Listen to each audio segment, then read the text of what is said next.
সকালবেলা পাড়ার দিকে যাওয়ার সময় দেখি আমার ছবি তুলছে, জানি না কেন। এইটাও সম্ভব?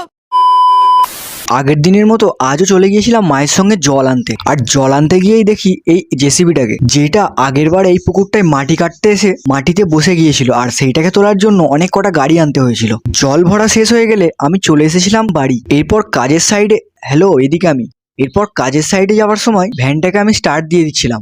কাজের সাইডে গিয়েই দেখি এটা কোথা থেকে পাকা আম পেয়ে গেছে, হয়তো দিয়েছিল কেউ। আর আমাদের কন্ট্রাক্টর তো কাজ বাদ দিয়ে আম খাচ্ছিল। গজব বেইজ্জতি है।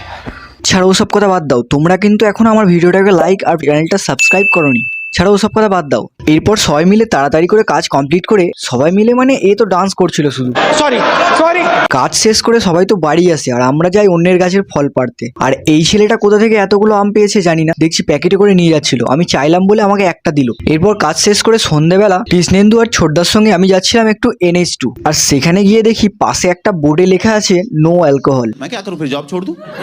ওখানে গিয়ে প্রথমেই তো আমি মেনুটা দেখে নিয়েছিলাম যে কি কি আছে। প্রথমেই 1 কাপ করে চা অর্ডার দিয়ে দিয়েছিলাম, তারপরে কিছু হালকা খাবার শেষে আমি তাড়াতাড়ি করে চলে গিয়েছিলাম ছবি শুট করার জন্য। আমি তো এখন ছবি শুট করে বাড়ি যাই। তোমরা এখন মিনি ব্লগ দেখার জন্য সাবস্ক্রাইব করো। টাটা।